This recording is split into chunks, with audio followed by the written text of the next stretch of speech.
quantum mechanics.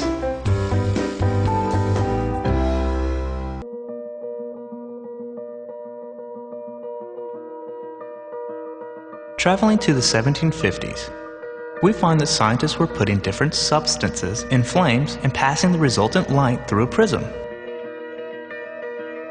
They found that the hot gases given off by the burning materials emit different colors of light or spectra. For example, ordinary table salt generated a bright yellow spectra. Furthermore, not all the colors of the rainbow appeared. There were dark gaps in the spectrum. In fact, for some materials, there were just a few patches of light.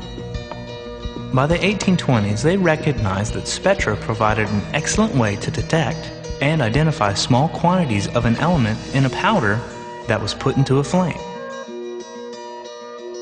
Meanwhile, the white light of the sun was also being examined closely. And in 1802, it was discovered that the solar spectrum itself had tiny gaps. There were many thin, dark lines in the rainbow of colors. But the reason for spectral lines in the light and the relationship to each substance was a real mystery.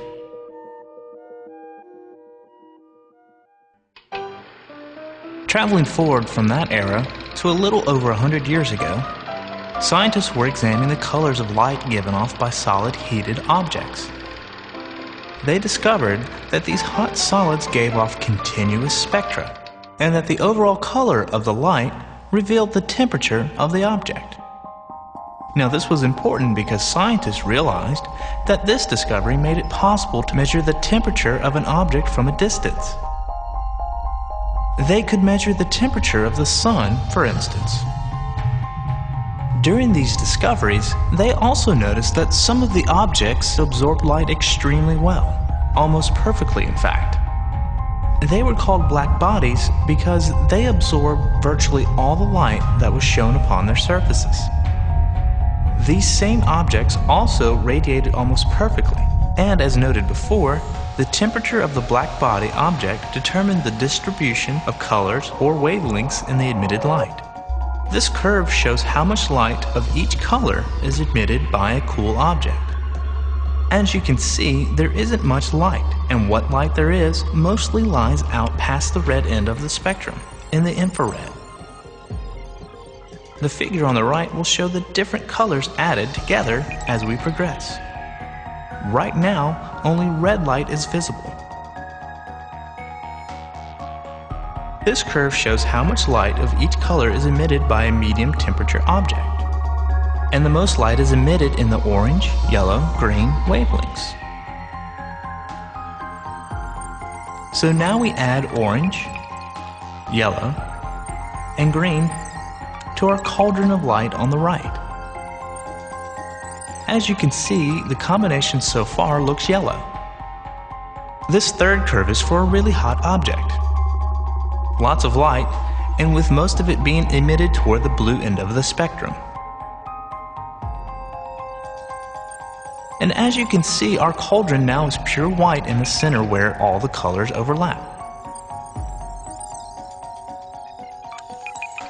A heated black body follows this color path as the temperature rises. A good example of black body radiation is the heat inside a kiln. Inside the kiln, electromagnetic radiation, light and heat, exist in a form of standing waves. Waves that, like the vibration of a guitar string, are attached at both ends.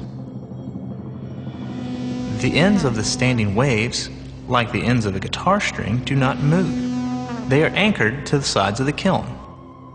And many, many waves exist with varying wavelengths of color. At low temperatures, the primary color inside the kiln is the infrared, and we cannot detect it with our naked eye. But as the temperature rises, the kiln begins to glow red, and as the temperature continues to rise, the dominant color changes to orange, then yellow, then bluish white. The distribution of energy in light shifts to shorter wavelengths as the temperature rises.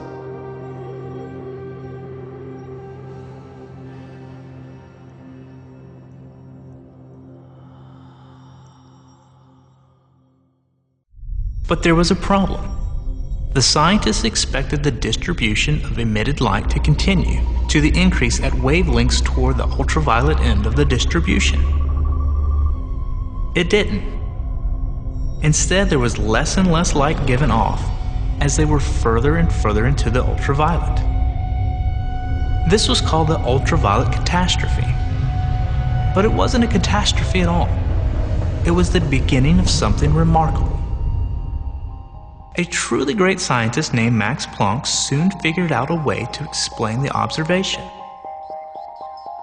He concluded that the energy contained in the standing waves inside the kiln did not and could not possess just any and all different amounts of energy. Instead, the quantity of energy these standing waves possess had to be limited to a few specific discrete values of energy for each color. A standing wave of blue light, for example, can have energy equal to 0 electron volts, or 3 electron volts, or 6 electron volts, or 9 electron volts, and so on.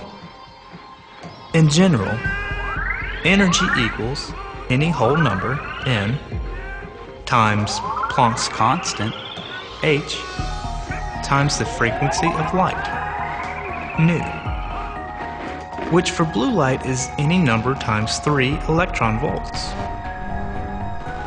But notice, blue light standing waves cannot contain energy equal to 1 electron volt, or 2 electron volts, or 4 electron volts. Realizing that energy could have only discrete values was the beginning of quantum mechanics. The energy is said to be quantized, and n, from the equation above, is called a quantum number.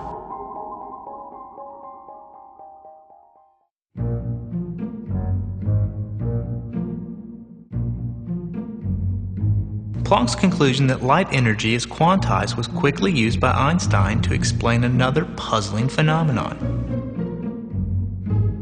It was known that shining a light upon a metal plate can release electrons from the plate.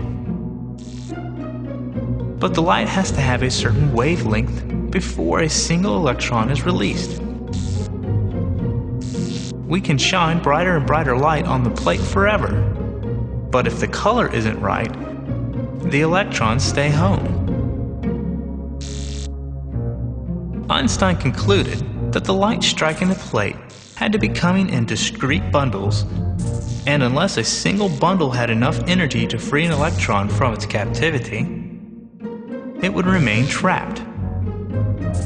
And as Planck had suggested, the wavelength and frequency of the light was a measure of the amount of energy each bundle carried.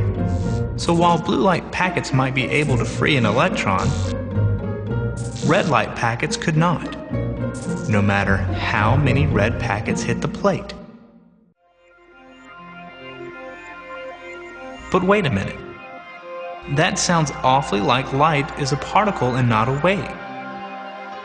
And there are mountains of data showing light behaving like a wave. Diffraction, refraction, interference. Which is it, a particle or a wave?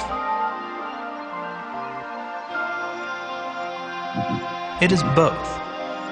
These light packets are extremely tiny.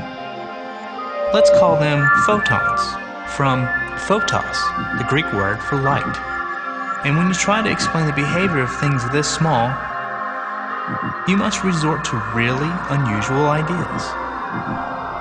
The ideas contained in quantum mechanics.